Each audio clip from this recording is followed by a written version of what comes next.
Good morning, everybody. Awesome. Thank you for being here. I'm Lisa Clark. I'm Director of Climate Action Engagement, and I'm so excited to be the first person to welcome you here to the 2024 Michigan Climate Action Summit. And I am thrilled to be the first one to do it on behalf of the University of Michigan and the School for Environment and Sustainability.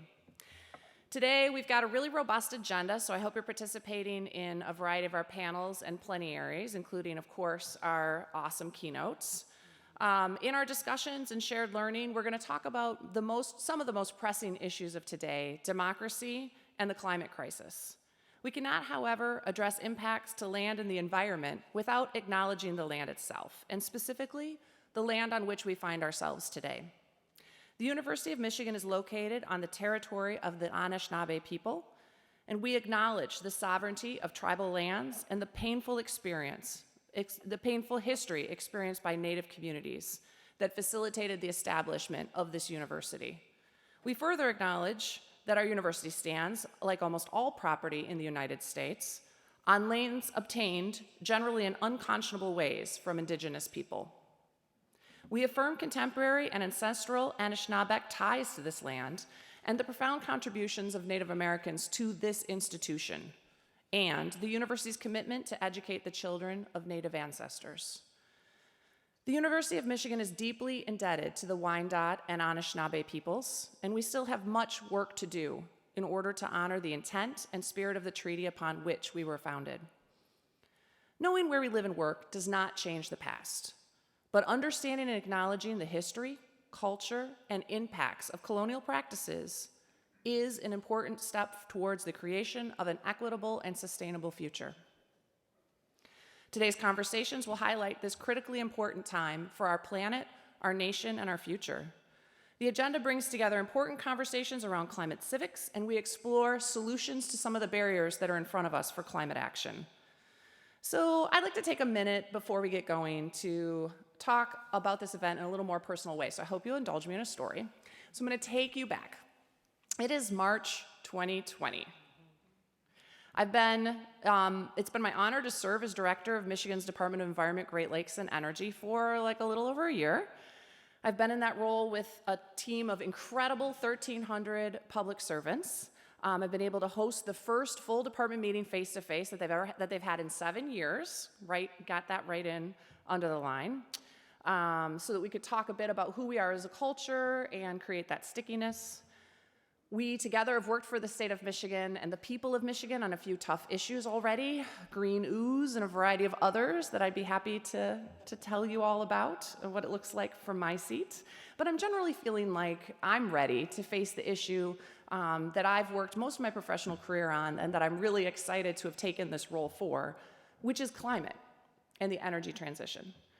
There's an executive order. It's drafted. It's ready for the governor to sign. It creates the Council on Climate Solutions and it tells the department to create the My Healthy Climate Plan. We're ready, and the governor is going to sign that executive order at the MiCAN Summit, March 2020. Did I mention it was March 2020? Okay, so you know where this is going, right? So the summit was Thursday.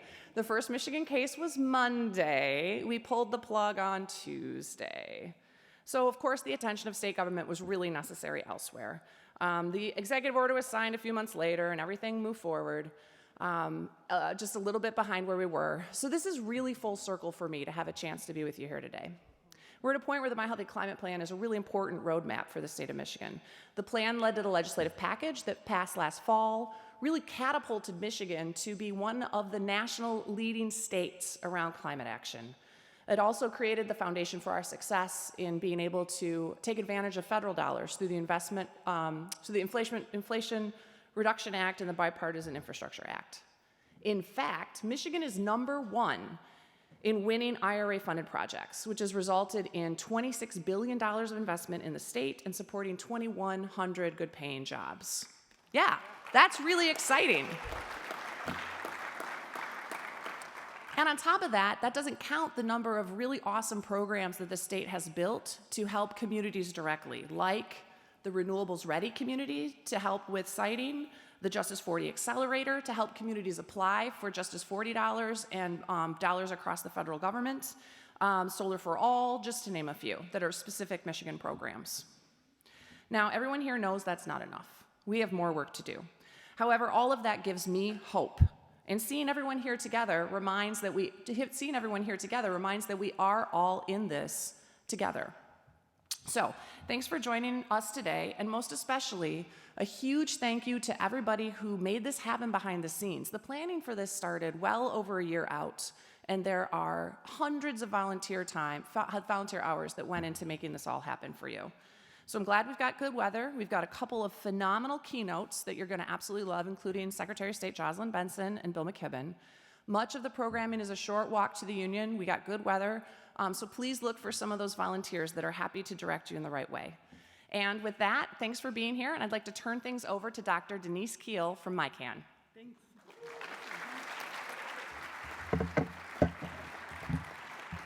Woo-woo. Thank you so much, Lisa, for that. I still have some of the programs that were already printed from that 2020 event. I can't seem to burn them or throw them away or recycle them. I don't know what to do with them. They live in our hearts and memories, right? You'll take one. All right. I should have brought some more with me today. We're so grateful for our hosts. University of Michigan School for the Environment and Sustainability is our co-partner in this event, and we could not be doing it without their staff and volunteers who have helped make every little detail come together today. And thank you again to all of our planning committee. You see those folks with the orange buttons and the orange lanyards out there? Those are all of our team and our volunteers. You can ask them questions, and when you do, you might also thank them, as Lisa said, for all the work that they have put in for making today happen. And I want to thank all of you for being here. This room is going to be packed by the end of the day, I have no doubt, and you got here early birds. You're after my own heart here with that. And all of you are taking a Thursday off, right? The logistics for you to be able to be here are not easy either, and we appreciate that. We normally would be on a weekend day, but there's this little thing called football. Yeah, that's a little important in this town, and so we're on a Thursday this year. Just a little bit about MiCAN. Since its inception, the Michigan Climate Action Network has been focused on driving forward the conversation of the bounds of what is possible for urgently needed equitable climate action.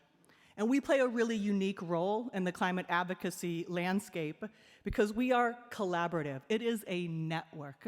So we are here to build power for all of the groups and all of you out there as advocates overall. All of those folks out there are sponsoring tables. Please go visit them. This is the movement, and the people behind that movement are the frontline folks, our grassroots groups, and our community representation. We hosted the first ever climate summit back in 2019 in Grand Rapids. That one did actually happen.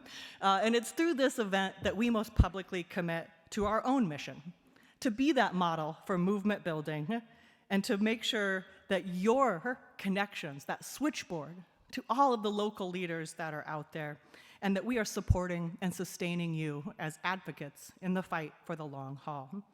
Today's program features scientists and policymakers, and mostly you, though, you will hear from advocates and storytellers and artists. We are determined here at the Michigan Climate Action Network to make sure that we don't lose the heart of this movement. We need the brains, right? We need the scientists, we need the action out there, but we also need the music and the arts and culture and the pieces that sustain us as humans. It's one thing that I've done for 20 years to learn that we need emotion is a good thing and in this movement. We're grateful today. I hope you check out our storytelling coach. KB Stein will be leading a workshop a little bit later today, and she is looking and helping us find stories of all those federal and state dollars that Liesl talked about. If you are out there making those improvements to your homes, your businesses, your organizations, we want to know about it so that we can share those stories, because the power of that story works. And when folks understand what's happening and they hear it all the time, they want to do even more. Also with us today we're really honored to have a couple musicians that are also on panels. Cultural warrior Seth Bernard will be playing on the Diag later today through Earthfest. It's an amazing set. He's got some really talented musicians with him. And also Dominique Campbell, better known as Nikki Love Rhodes, will be our closing performance here tonight. But first, maybe you've seen a giant art build going on out there, and I want to welcome up to the stage our artistic director, Professor Colleen Ludwig from Oakland University, to share just a couple words about that art build and how that's going to work today and what it means to do art and activism.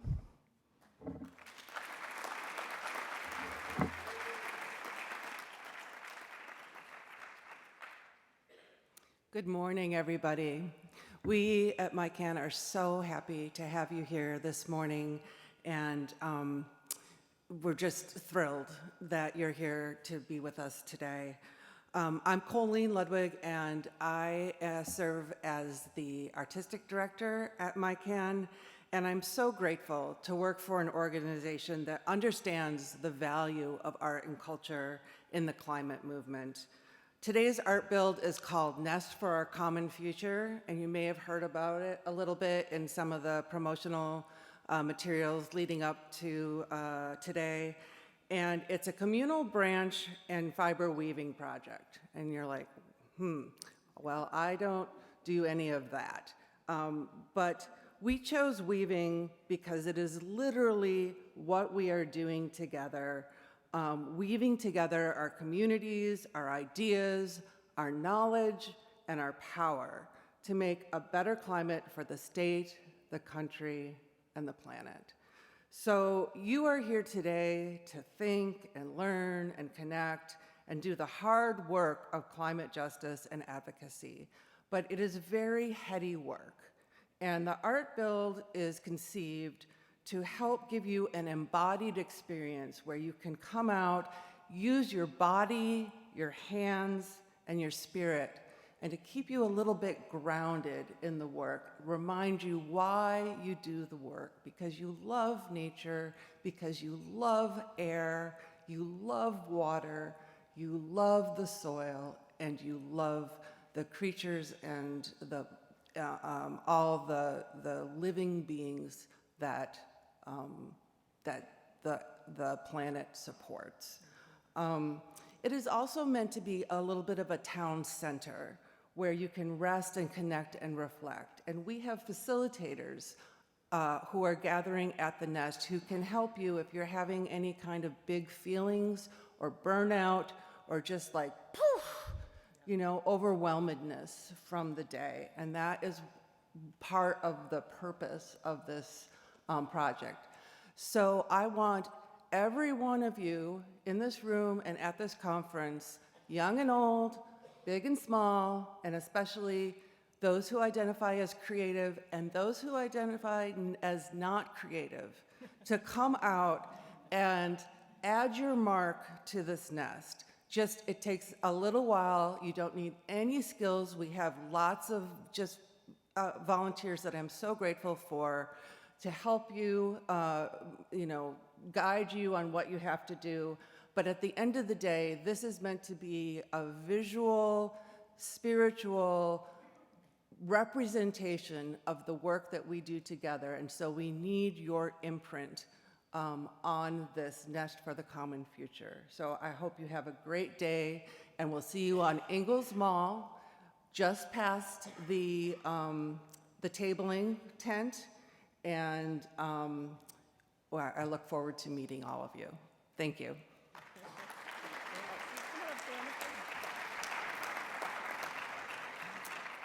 And it is now my pleasure to introduce Shalonda Baker.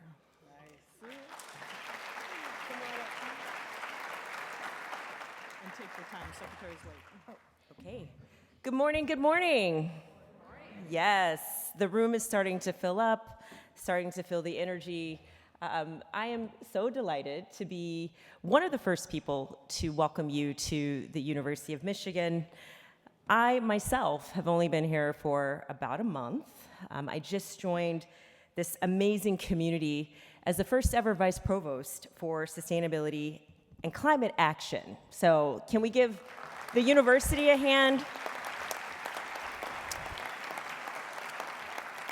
Thank you. So while I'm new to this role, I'm not new to advancing just climate and building programs to implement lasting and transformative change needed for our future. I'm coming to you most recently from the Biden-Harris administration, where I spent 42 months. I have the day count as well. Laser focused on pulling together local government, state government, community members, and the federal family to really advance climate action. And sometimes in that role, I had to even break things and create new levers to advance climate action. My goal was to make sure we built an economy and a clean energy future that worked for all communities. And let me be clear, I've had a chance to look at your program. I'm, again, so delighted to be a part of this program. I know some of the speakers you'll have the opportunity to hear from today, some of the panels that you'll participate in. And what's clear to me from reading those materials is that you are the dedicated. You're the soldiers and the warriors who are going to be on the front lines fighting for a more equitable, clean, and just future for all of us. But let me be absolutely clear. There is no climate action without climate justice. There's no climate action without climate justice. And there's no climate action without environmental justice. I love this crowd. I love it. And something near and dear to my heart, there is no climate action without energy justice. And I know you get it, because the state of Michigan is such a perfect example of bringing local, state, and federal policy together to build a supporting framework for climate action. Liesl Clark, someone who I'm so glad to count as my colleague, has been again at the front edge of that, really trying to advance change in this state. Your history and your future are what brought me here, what drew me here. I knew that Michigan, more than nearly any other state in this country, was well positioned to show the world what a just climate future looked like. And so again, I'm so excited to be in this state. I'm so excited to be at this university where we hope to partner with you in advancing a just climate future.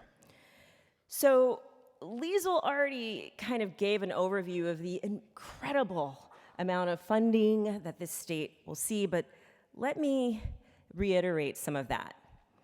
So federal support for the state of Michigan has been meaningful to the tune of $15.6 billion in Inflation Reduction Act investments, which we anticipate will flow into the state by 2030. $15.6 billion with a B in federal dollars. And those dollars are being leveraged to bring in more private investment. Michigan has attracted 62 major clean energy projects, created more than 21,000 jobs, and received over $26 billion in new investments in its recent history. And that's just here. That's just here. But we know that you want to do more, and again, we at the university are here to help you do more as a state and to partner with you. The conversation that you all are having today is about keeping the momentum going, not only here in Michigan, but around the country for climate action, and also to ensure that our transition away from so many systems of injustice is just. So we know that steps have been taken, but we have to be intentional. And believe me, from my last role in the Biden-Harris administration, I know that intentionality means you sometimes break things, and you sometimes upset people. Because in order to have a transformative economy, we actually have to break down barriers. We have to do new things. So again, I mentioned that there's no climate action without climate justice. There's no climate action unless every single community and every single corner of this country sees itself in the clean, green, and equitable economy of the future. That means my mom, who lives in a small town in Texas, my sister, who lives in Florida, my cousins who live down in Port Arthur, Texas, my brothers. Each of those people have to see themselves in the clean energy future that we're creating, in the system that we're creating. Otherwise, we'll fail, point blank. So that's why you are so important to advancing that. So at the Department of Energy, I had the privilege of working to bring benefits to communities starting with a team built from the ground up, and we were focused on the energy transition through the lens of those who have never seen themselves as a part of our economy. So we were focused on those frontline communities. We were focused on those who are polluted every day by the fossil fuel industry, those who have been dumped on, been dumping grounds for decades and generations. We were focused on centering their hopes and dreams and their visions in the clean energy transition. So we learned by doing. We learned by actually engaging those communities on the ground, by sitting in the living rooms of those who had mysterious ailments from the petrochemical industry, by sitting in the living rooms of those who said to us, we can't afford our bills because the cost of energy is too high. So as we listened to them, we took their stories back to the Department of Energy, and that is on all of us to listen, to bring stories back to the places where we occupy, the places where we hold the levers of power to advance change. So we at the University of Michigan, we're working closely across the community to ensure that we at this university are a source of innovation, are a source of inspiration and justice and climate action, and that we continue to lead with our values. And so again, I'm so delighted to be here as the inaugural Vice Provost for Sustainability and Climate Action. I'm so delighted to partner with you, those of you on the front lines who are willing to have the hard conversations. And I'm so delighted to have colleagues like the one sitting to my right, who are here to help advance our values in every single corner. And so with that, I'm delighted to introduce to the stage Jenna Bednar, a champion for democracy, and who's going to share some of our important initiatives here at the university. Jenna.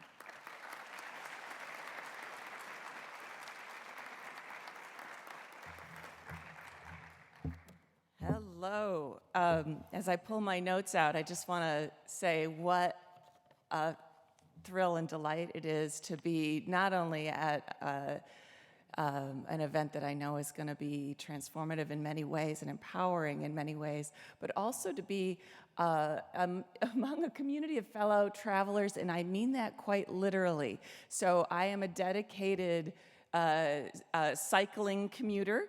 I am not the only one who is on this stage, but I am also apparently not the only one who is in this room. I never know when I show up at a place and I can't find a place to park my bike because the racks are already full, whether I should be upset or delighted.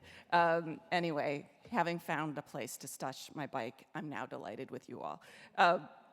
So I am absolutely grateful for this opportunity to be here and speak with you about what I see as an intertwined relationship between climate change, making our adaptation and meeting that challenge, and democracy.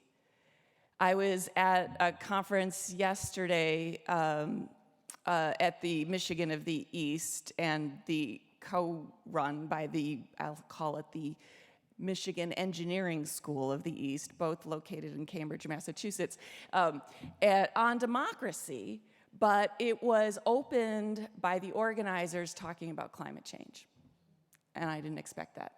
And they said the only way we are going to meet this challenge is through the democratic process, and we need to pay a lot of attention and participate. And if you think about it, it's not just a means, but the processes are parallel.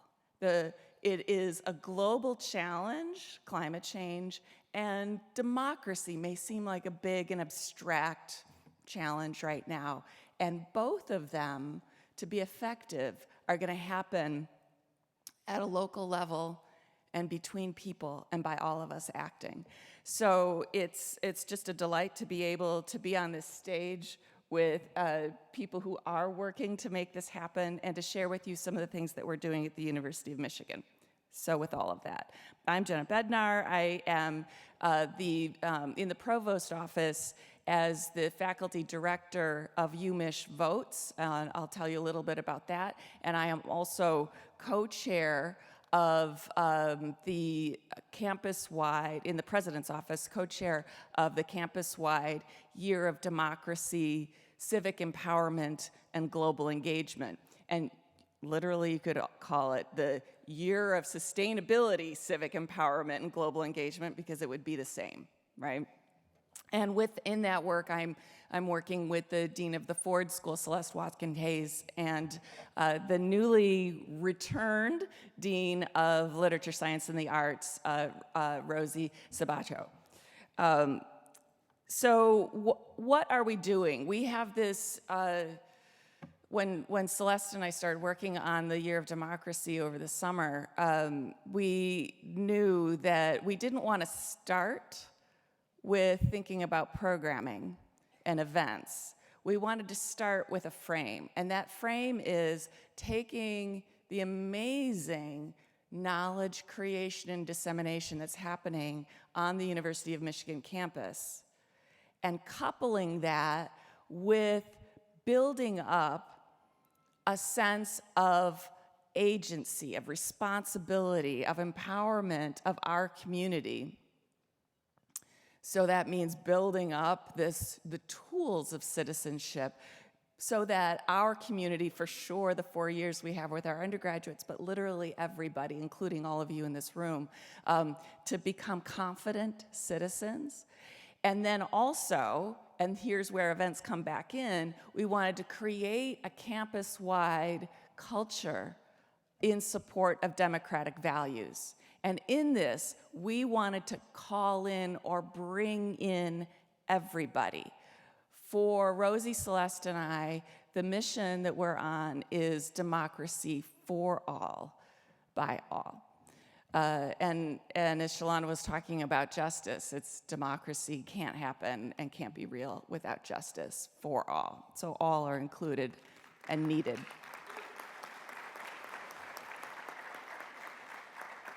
And so as we do this, we think it's vitally important that we sponsor and work with incredible visionaries like Denise here and all of you as opportunities to inform our campus community about topics that affect your vote this November, as well as the way that you conduct your lives as citizens within a democracy every single day. So we're really proud to be co-sponsoring this event.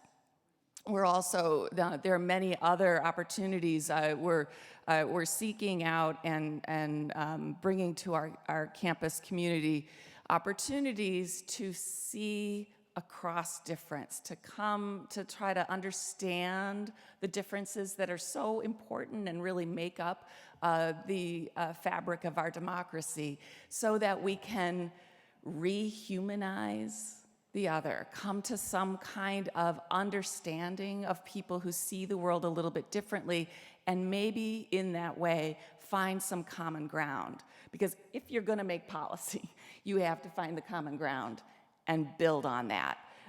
So that's an enormous part of our goal. If you want to learn more about that, we have a really easy to remember website. It's democracy.umich.edu. All of the events that you see listed there are open to the public. So, and we would love to see you at many of them, democracy.umich.edu. So let me say just a word about the other hat that I wear, because this is also an opportunity for you to get engaged, and that is as this faculty director of UMich Votes. UMich Votes is a coalition of organizations on campus that all have one thing in mind, which is to create a kick-ass voting infrastructure where our students, but the whole community, get registered, get informed, and can vote. And with the support of our city clerk, who you'll hear from in I think about this morning maybe, Jackie Boudry, was amazing. She has worked with campus leadership to create a campus voting hub that is a satellite city clerk's office. So this opened at the University of Michigan Art Museum on Tuesday. And I know you have some events over at the Union. You're going to be right across the street from our beautiful art museum, and I invite you all to drop in. And if you are a resident of the city of Ann Arbor, take care of your voting business today. You can do it. So you drop in. There, we have students who are trained to help you figure out, navigate how to find out what's on your ballot. If you're voting in the city of Ann Arbor, help connect you with an absentee voting ballot. Starting on Tuesday, we've already had people voting. There is a drop box there for your absentee ballot. So you can take care of your voting business today, or if you're just curious and you want to see the most beautiful and well-designed voting location that I've ever heard of. Like, I've not shown an image of this and not had people drool. You should stop by. And I will just, as long as we're talking about Michigan leadership, I will close with this, which is, you know, we are trying to build a lifelong habit of voting, and we're off to a running start. We just got the data from 2022 youth voting participation at all colleges and universities nationwide, all of them, which is many, many, many thousands. The state out of 50 that has the highest rate of youth voting participation is Michigan.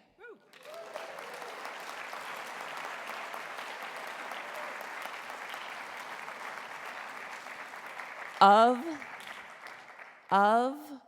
all four-year colleges and universities, in the top 10, 3 of the top 10 are University of Michigan campuses: Ann Arbor, Flint, and Dearborn.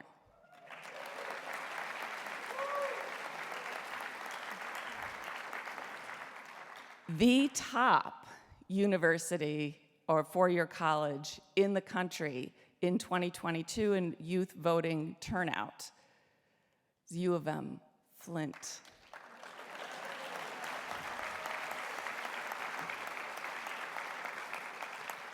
So, and as I said to the Chancellor, Flint, challenge accepted. We're right to it. So glad you're here. Remember that this climate action and democracy go hand in hand. Please take care of your voting business as soon as you can, and please encourage your friends and family to do the same. Thank you.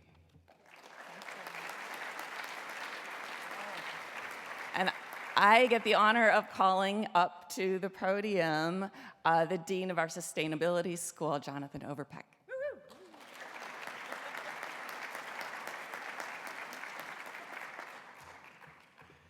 Isn't that cool to find someone who talks about democracy and drooling in a positive way? It's so cool. So cool. Democracy is so important, and voting is so important to the whole climate movement, and I'm sure everyone here knows that already. I'm so excited to be here because this is the topic that is number one for me. I believe it's the number one for President Santaono at the university as well, which is halting climate change and ensuring that we build a resilient society, a society that's resilient to the climate change we cannot halt. So thank you, everybody, for coming today and joining us at this important gathering. I am Jonathan Overpeck. Everyone calls me Peck. I'm the Dean of the School for Environment and Sustainability at the University of Michigan, and we're really happy to be co-sponsoring or co-hosting this event. Among the things that set SEAS apart is that we have the largest network of faculty, staff, students, and alumni of any environment and sustainability school in the nation. And many of these individuals are in this crowd today, and I just want to thank you for all you're doing and say, go blue. Having been a member of our University of Michigan's President's Commission on Carbon Neutrality, or PCCN for short, which was co-chaired by the Graham Sustainability Institute Director Jennifer Haverkamp and Professor Steve Forrest. He's one of our engineering faculty members.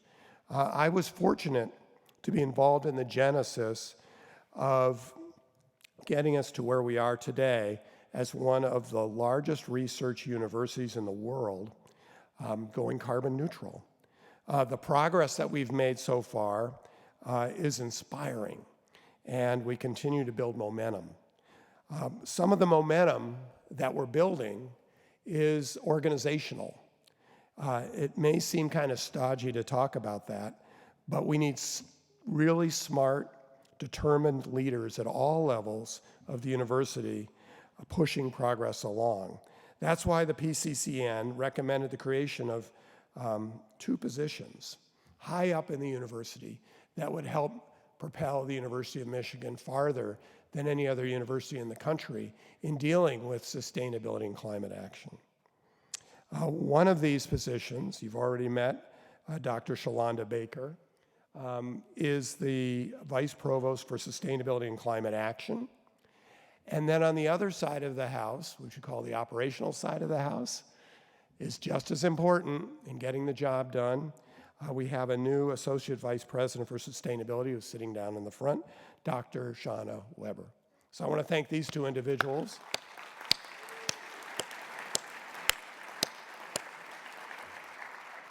These 2 new positions and these 2 rock stars of climate action complement the work that's happening in SEAS and around the university and so many other schools and colleges.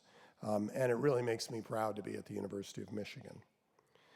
We take climate action very seriously at the University of Michigan, and we have a goal to be the top university in the nation in this respect. I've said that before, but that really means it's all about impact, both scholarly impact, which University of Michigan has long been known for, but also probably much more important now, real-world impact, which is why we are so excited to be in the room with so many of you in the room who are not from the University of Michigan.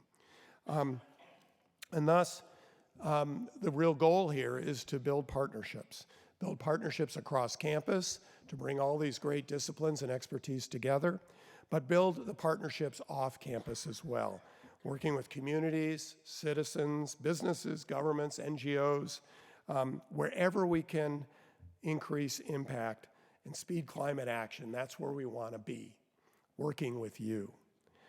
So it's all about collaboration, and it's all about partnership, and that's what makes today's meeting so exciting. And I just want to thank you all for your partnership. We're thrilled to see climate action progress at the University of Michigan. It's always good to see how we're doing.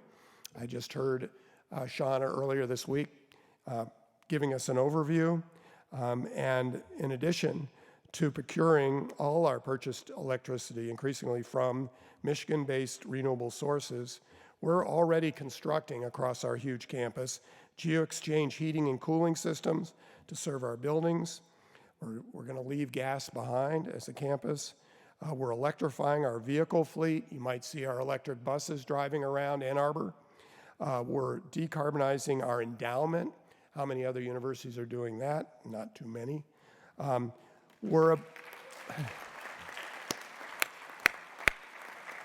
we're about to deploy 25 megawatts of solar on campus just so people will start seeing what we're doing more viscerally and day-to-day around Ann Arbor. And there are also lots of additional projects that different schools and colleges are implementing, including a large research-focused solar deployment that SEAS is about to build. At SEAS, we're taking climate action seriously, and it must be, as Shalonda Baker told us, just climate action. We were the first school in the country to offer an environmental justice academic program, and now over 30 years later, it's in our DNA. It's the biggest, most active environmental justice program, energy justice program in the country, climate justice. Our research faculty and students lead through the Tishman Center for Social Justice and the Environment, and we're also proud to be down in Detroit with the SEAS Detroit Sustainability Clinic run by Professor and Dr. Tony Reams. As a school, we've seen interest in climate action. This is a cool statistic. to make you all feel that we're going in the right direction. We've seen interest in climate action sustainability growing more than ever, and that's really great news. Since 2017, when I came to the university, the applications to be at Seas have gone up 250%. These are student applications. It's increasingly the passion and commitment of young people that allows Seas to be part of a growing workforce for climate action, action that requires system-oriented vision. That's another thing that we pioneered at Seas, looking at everything we must do in a systems perspective, so we get away from the whack-a-mole approach that our society and humans so much like to employ. We also are action that centers justice and equity, is flexible and creative, employs a rich mix of disciplines and partnerships, again, across campus, but also, very importantly, in society. So on behalf of my colleagues and alumni, I welcome you to this event. We're all in this together, and together we'll create a more sustainable and just Michigan, nation, and world. A world without the scourge of climate change. Thank you.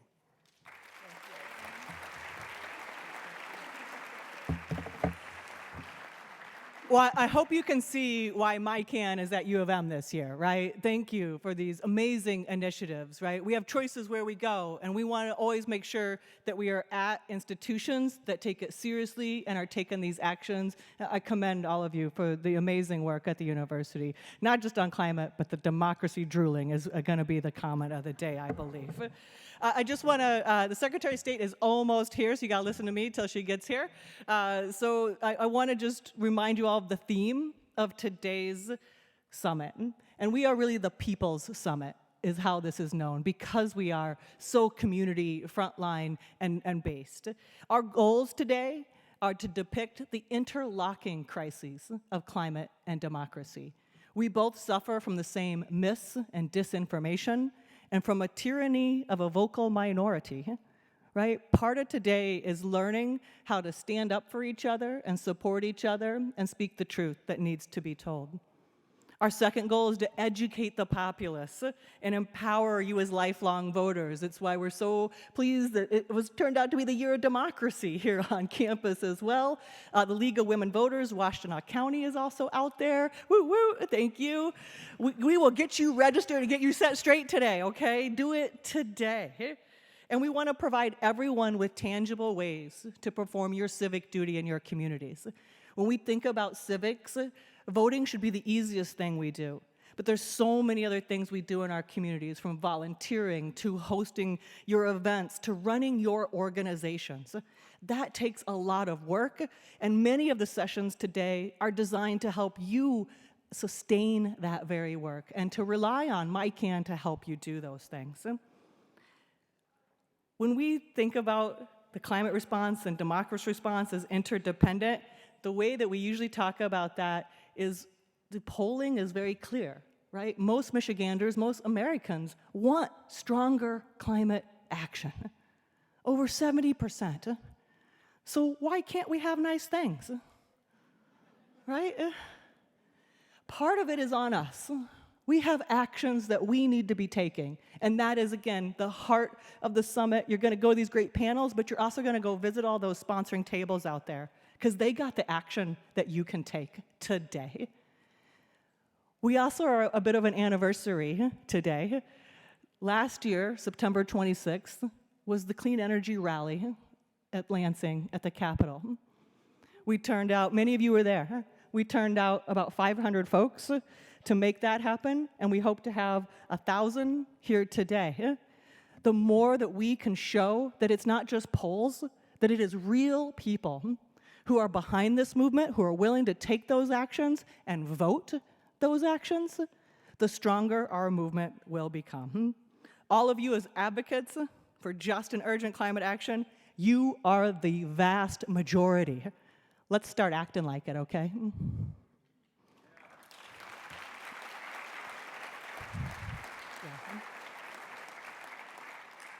Your advocacy is integral to a functioning representative democracy. You can't have democracy without the people, okay?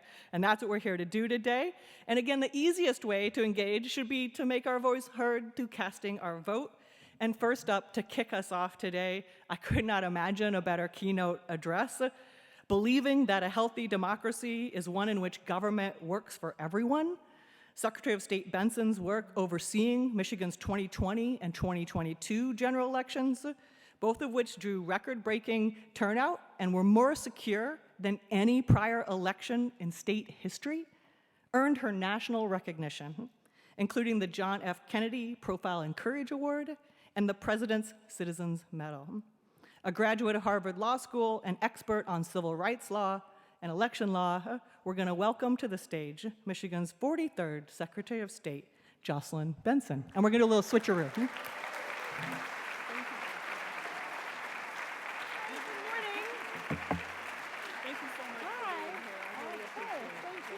Hi, everyone. Thank you. Great to see everyone. Thank you. Thanks. You guys have your microphones?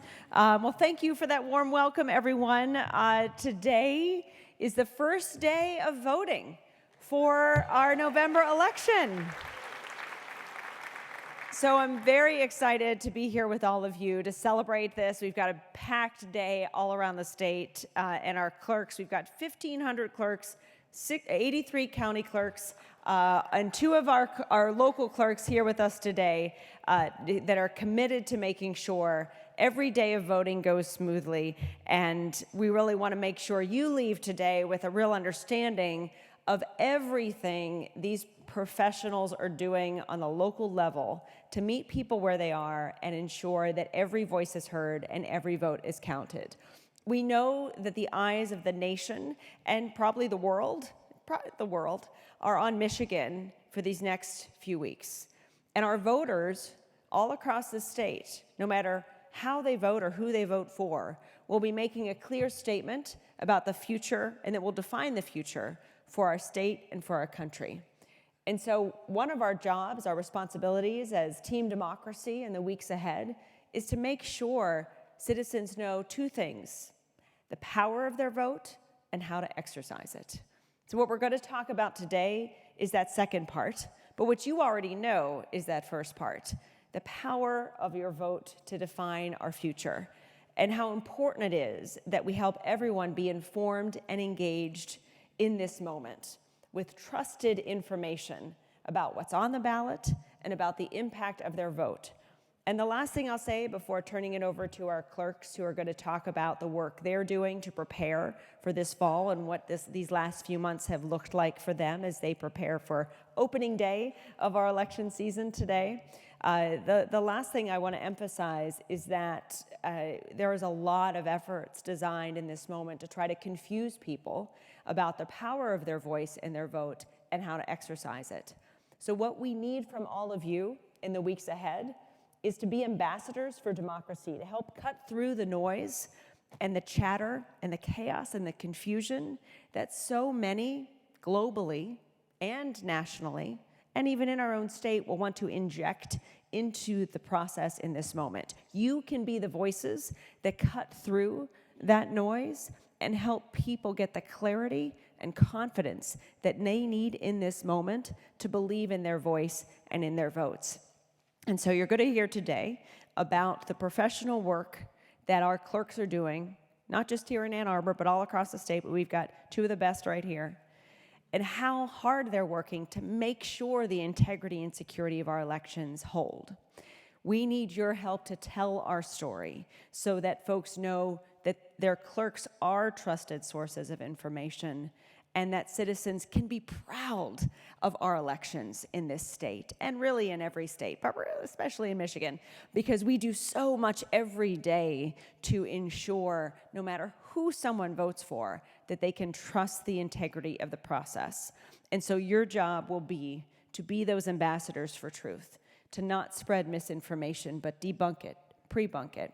And the last thing I'll say, although I'll remind you of this before we close, is that we at the Department of State have actually launched a Democracy Ambassador program that you can sign up for at michigan.gov/vote, so that you can continually get updates in the weeks ahead that you can share with people you know, and also submit questions you may be getting as you have conversations about democracy in the weeks ahead, so that we can equip you with all you need to also be a trusted voice in your community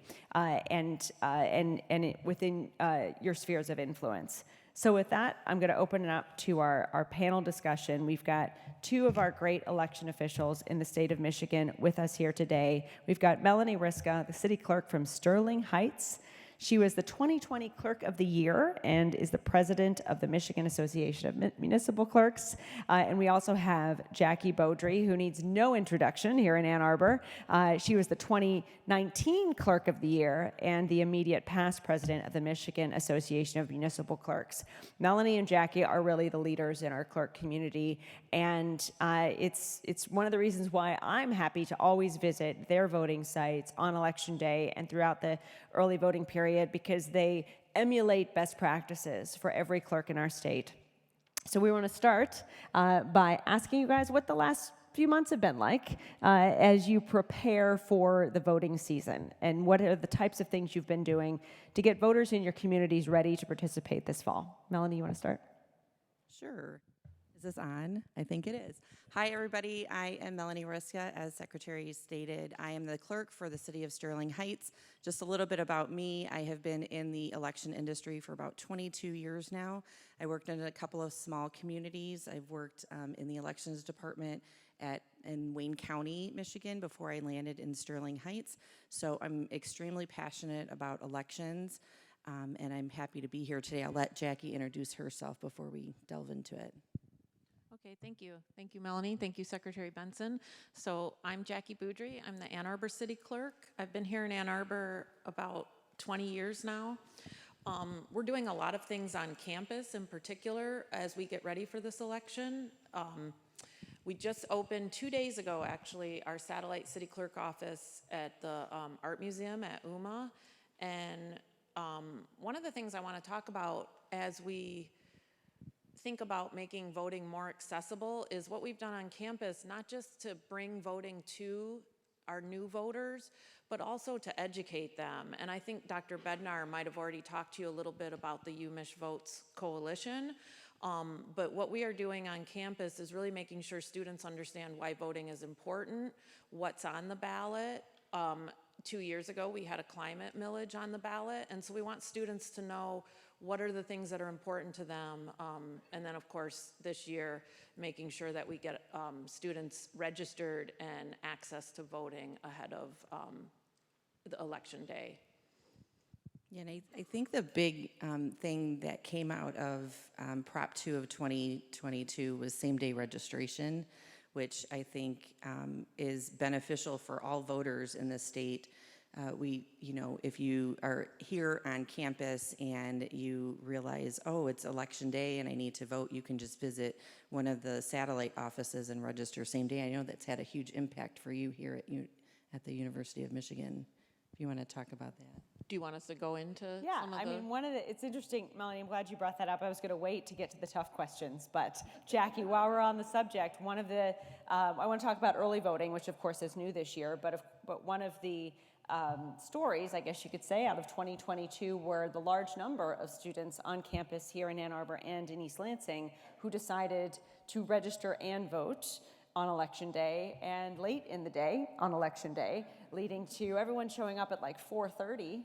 And newsflash, it takes time to actually register someone, put them into the system. I don't mean to be fully answering the question here, but if everyone shows up at once, it creates a bit of a bottleneck. So I wanted you to talk about what that was like in your office and how, and I should say also to editorialize, it's like one of the number one things we've worked on for the last few years as well, to make sure that folks don't wait to the last minute, although they can if they choose to register and vote. But Jackie, I know this has been top of mind for you.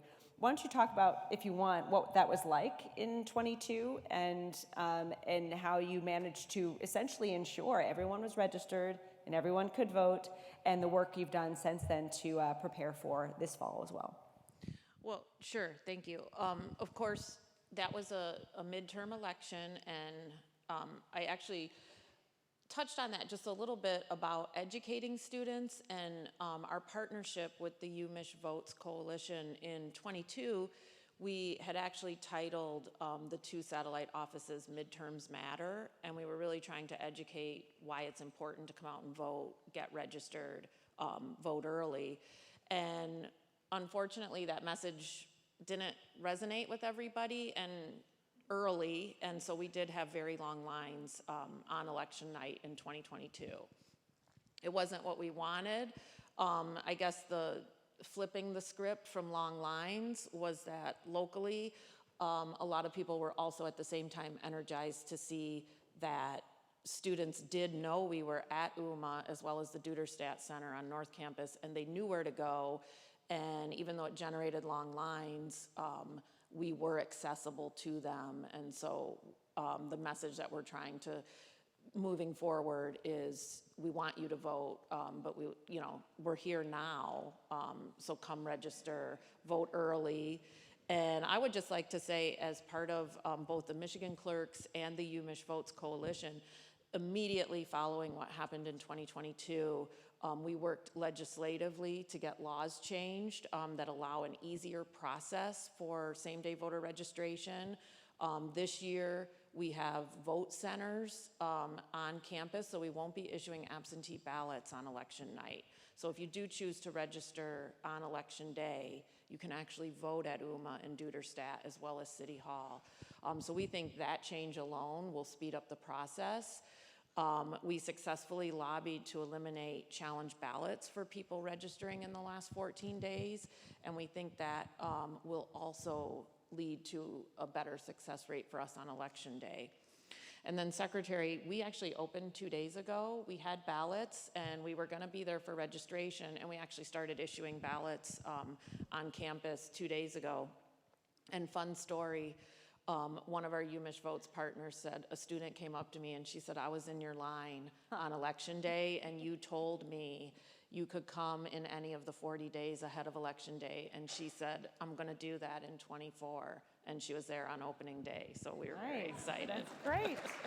So, experiential learning at its finest.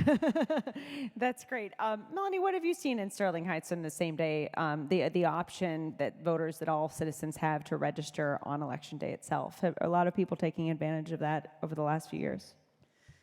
Yeah, I think we estimate we're at about a 96% registration rate in Sterling Heights, so we have a very high registration rate, and we don't have the transitory sort of population that Jackie does here in Ann Arbor with the student population.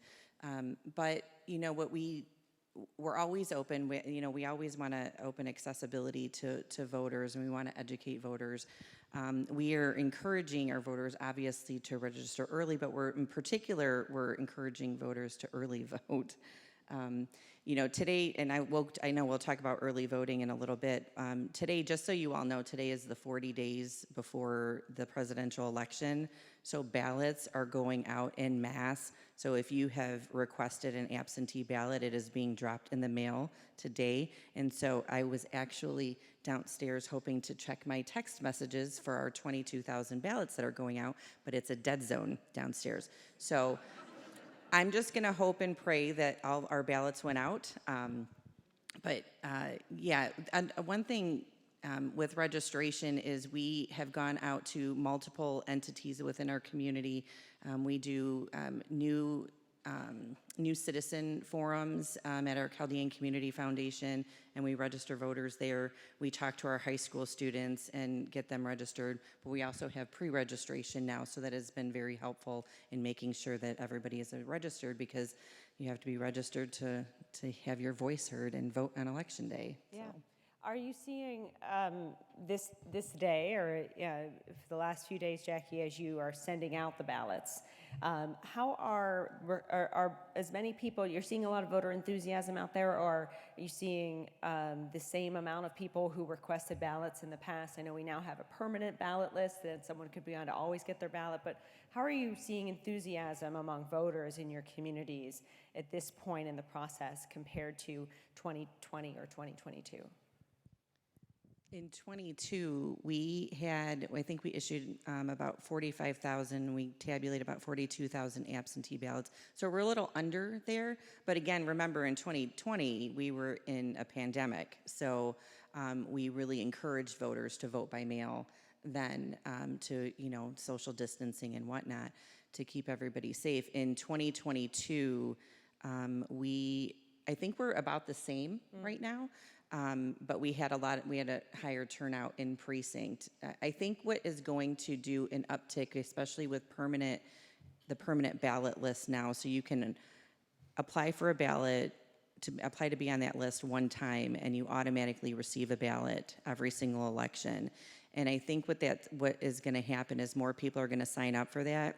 In particular, as we're educating voters, you can take that same ballot that you receive at home and vote it at your kitchen table, have your coffee, and you can take that ballot and put it through a tabulator at an early vote site, or you can tabulate that ballot on election day. So it really gives voters an opportunity to really delve into that ballot, figure out how they want to vote it, and then have multiple ways of being able to return it or tabulate it themselves. What are you saying, Jackie? Yeah, I would say similar to Melanie's experience, as an election official, we're loving the permanent ballot list because we would have in the past, voters would call and say, you never sent me my ballot. And we would have to respond, we don't see that you've applied this time. You do have to apply every election. Now with the Proposition 22.2, voters in Michigan said you can just apply one time to be on the ballot mailing list. So we're seeing more go out early in voters' hands because we have more and more people saying, just put me on that list. So I think that is a great improvement for voter access, eliminates confusion. On the clerk side, it's less paperwork for us. We just have that list, and as soon as we get ballots, we're putting them in the mail. So I think that's great. Great. That's great. So you're getting ballots out now, and then all voters have 4 ways to return their ballots. Correct me if I'm wrong. 4 ways. 1, through the mail. If you do that, you don't have to pay for postage, and you can track your ballot at michigan.gov/vote, or in some cases your local clerk's website, to ensure it was received. You can return it at your local drop box, which has to be in your local community. You can find a list of those at michigan.gov/vote. If you enter in your address, it'll tell you where your drop boxes are. You can't just drop it at any drop box. It has to be your local drop box.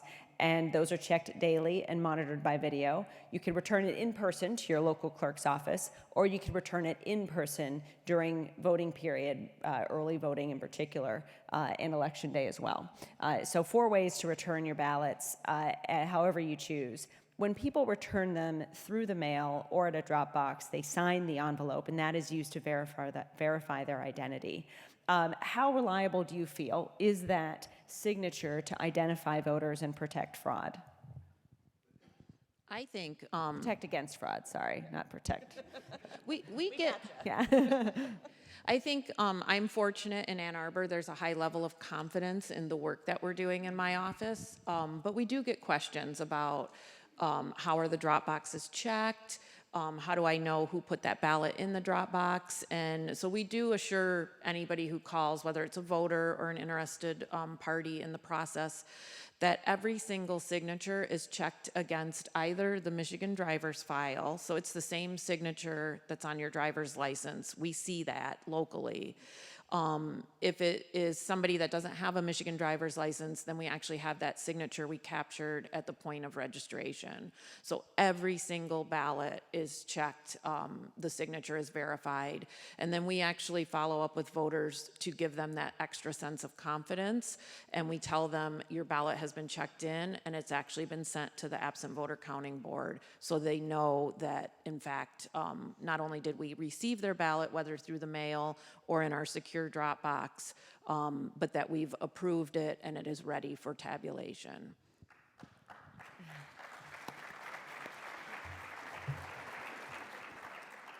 And I think there's a high level of confidence in our community as well when we check signatures on AV ballots. And if a signature doesn't really match or a signature has changed over time, we actually reach out to the voter. We understand that as people age or as people have health issues, that their signature can change over time, and that's okay. And then when we realize that it is that person and that's their new signature, we'll upload that new signature into the system so that we know for future reference. So I think there's a high level of confidence. I think people can have a high level of confidence in knowing that we are verifying that every single ballot that comes to us was actually signed and cast by the actual voter and not just forged.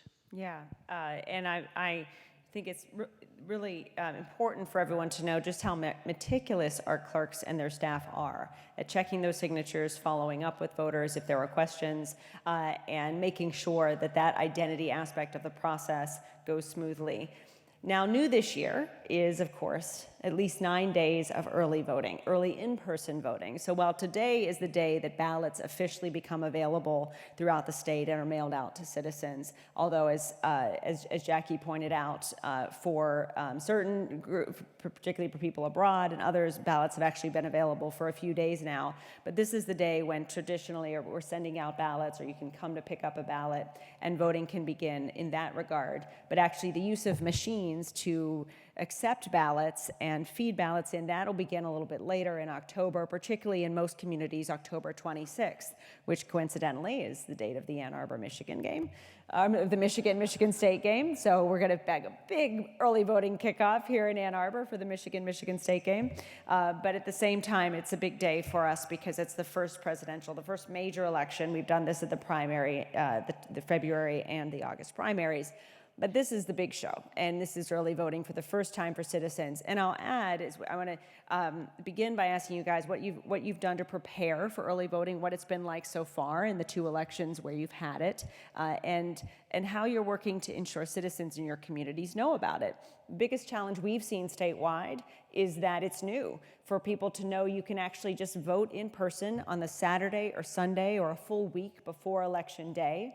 And our research is showing that among young voters in particular, 18 to 29-year-old voters, only 54% know that early voting is an option at this moment. And so from an education standpoint, it's a great opportunity for for us to make sure people know about that. And these are folks who, they know 96% of them, not sure about the other 4%, 96% of them know you can vote on Election Day itself. Again, not sure about the other 4%, but okay. But still, 54% know, only 54% know about early voting. So are you guys seeing that in your communities, that there's an education gap to fill, that people know about early voting? And what are you doing to both set up the infrastructure for it? How have you seen it run? And how are you working to educate folks about the opportunity? Secretary, I have to say, since you brought up the Michigan State game, we are campaigning a hail to the early voters on October 26th. I love that. I love that. And please do not interpret our green today as anything truly other than a coincidence. Okay. Melanie's wearing blue underneath, right? A little blue maybe in there. Okay. So we sent out at the beginning of the 2024 cycle a notice to all voters announcing early voting, and we're going to follow up and send out another communication here in about a week or so. Just a reminder when early voting starts. Besides the hail to the early voters, we actually called our whole process More Days, More Ways. And so we will highlight, like Secretary said, those 4 different ways to vote, however you turn that ballot in that we may have already sent you. You can still come early vote, you can still come on Election Day, put it in the drop box. So all of that information will be going out to Ann Arbor voters in about a week. And then we talk a lot about the success we've had with our satellite city clerk's offices on campus, but I do want to call attention here in Ann Arbor to our early vote sites throughout the city, and we have a wonderful partnership with the Ann Arbor Library. And we found that as voters in Michigan are just learning about early voting, as popular as our district library is here in Ann Arbor, that a lot of people found us kind of accidentally as they visit the library on the weekends or in the evenings. So we are getting the message out here in Ann Arbor, and I did just want to give a shout out to how much location matters. We talk about it on campus. We brought voting to our new registered voters rather than asking them to, walk over to City Hall. And then for the rest of the community, you don't have to come to City Hall to early vote. You can actually just go about your business on a weekend if you're shopping, visit the library at Westgate or Traverwood, Mallett's Creek on the south side. So we have a lot of opportunity for early voting. And again, we are communicating that message again through the mail as our hopes to reach every single registered voter. Yeah, and I'm an enormous proponent of early voting. After the 2020 election, that was the first thing that came out of my mouth. It was like, we have to have early voting in Michigan. So I was thrilled when it got approved.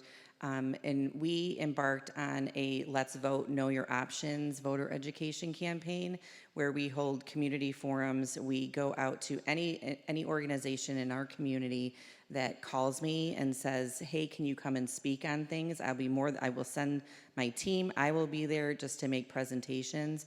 But I think, Jackie, you touched on like the community partnerships with local entities. So in Sterling Heights, one of our biggest community partners is the Chaldean Community Foundation. We have a huge Chaldean population in our city. And so we've partnered with them to host an early vote site there, right in their community center. And so in February, we had pretty good turnout. In the August primary, it was a little, I don't think voters were as enthusiastic about voting in August because they were really gearing up for November.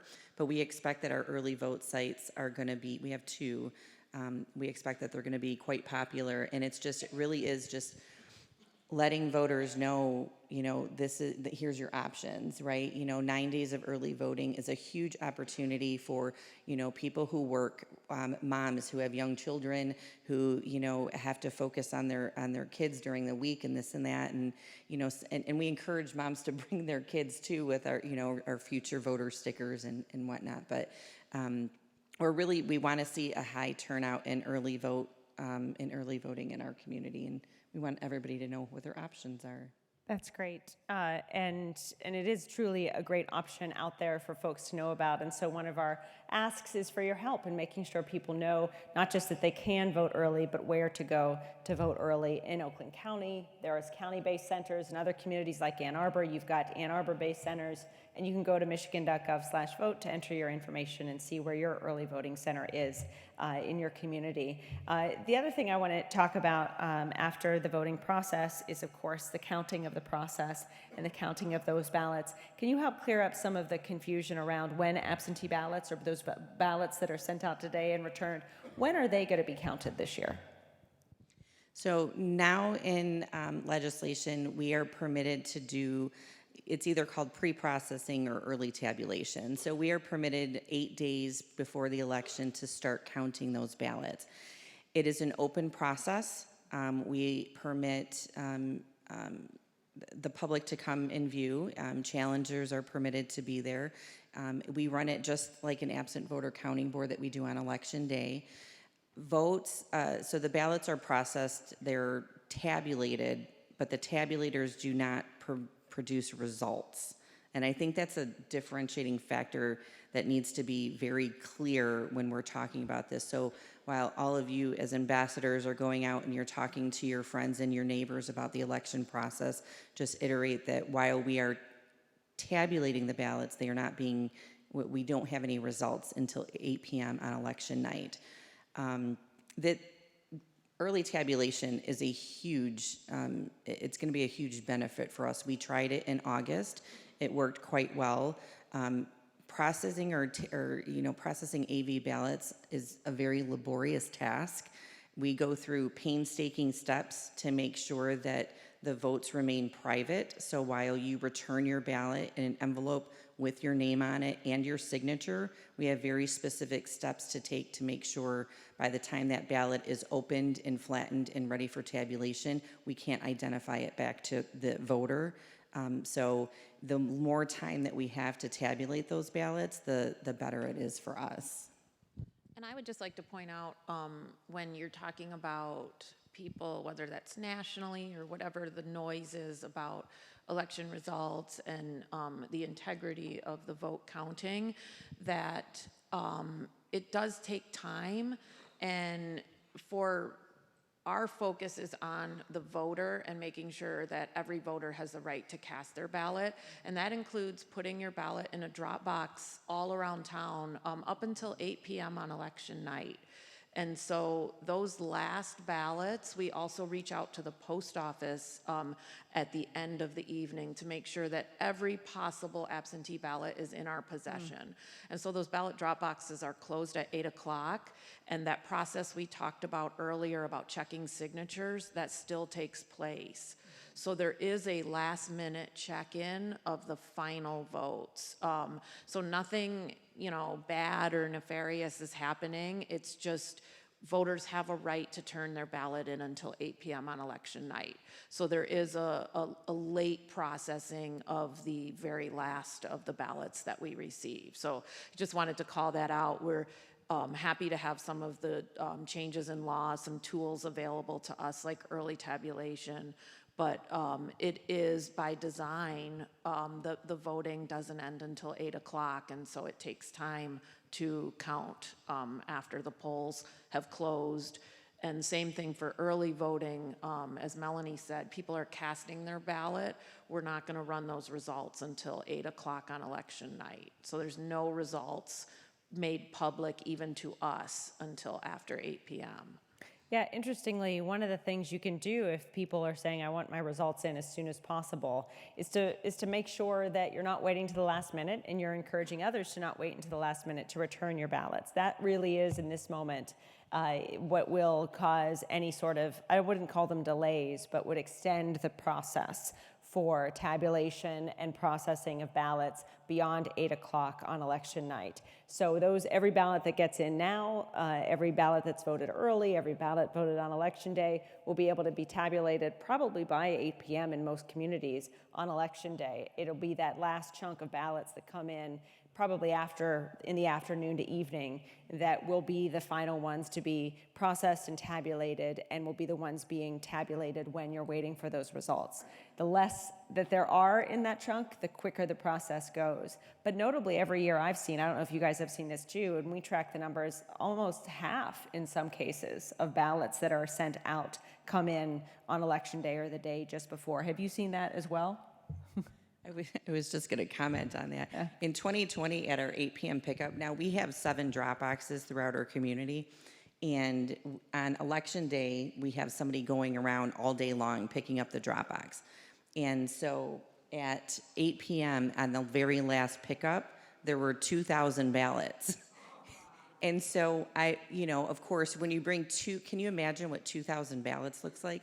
So you bring 2,000 ballots into your small team to sort, to check signatures, to put them in order, in precinct order, and then to take them down to the absent voter. That's all before they go to the board.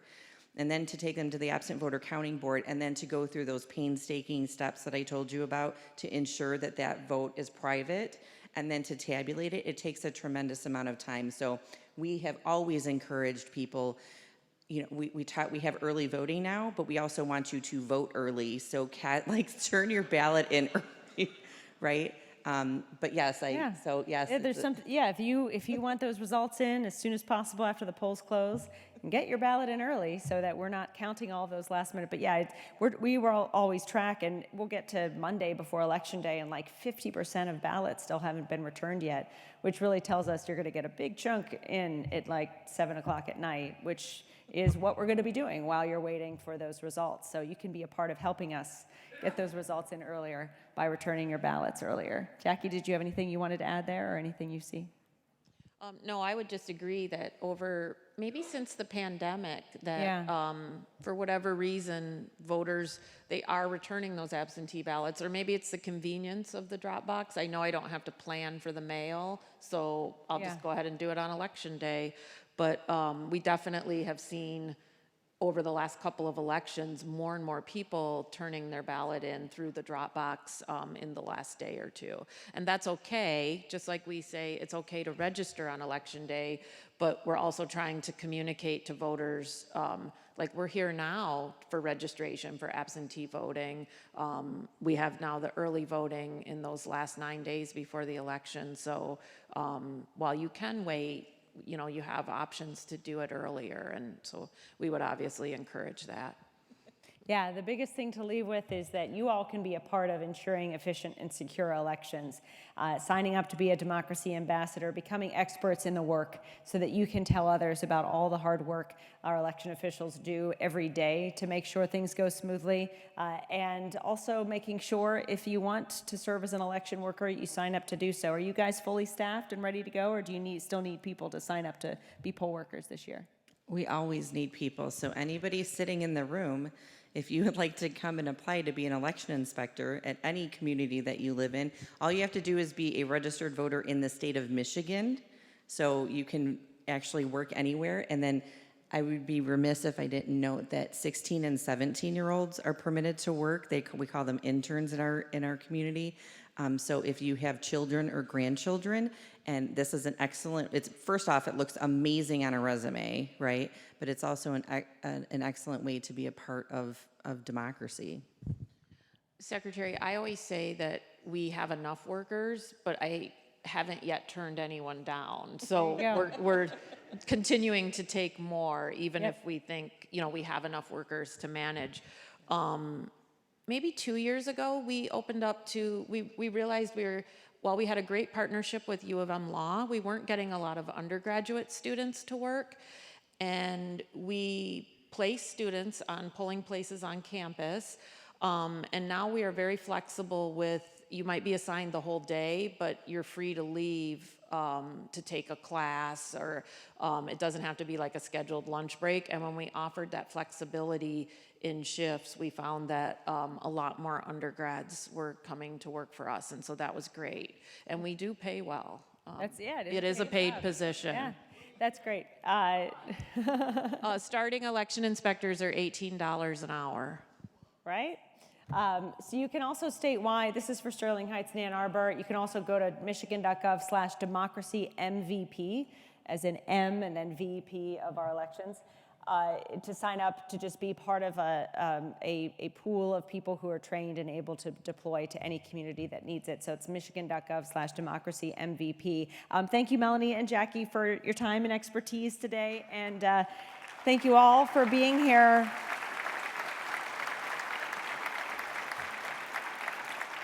We've talked a lot today about the issues of climate and democracy and how they're intertwined. We know the foundation to being able to ensure a healthy environment is rooted in ensuring we have a healthy democracy. So I hope you'll choose today to be climate and democracy champions, because we will need your help in the weeks ahead to cut through the noise and ensure everyone has the truth about our elections. So thank you for being a part of that work. And now we have some thank you gifts as well for our panelists. I would love it if you would indulge us with a quick picture first. Sure. Would you guys stand? Thank you, everyone. And we'll get all our photographers happy. Would you mind joining us, Secretary Benson?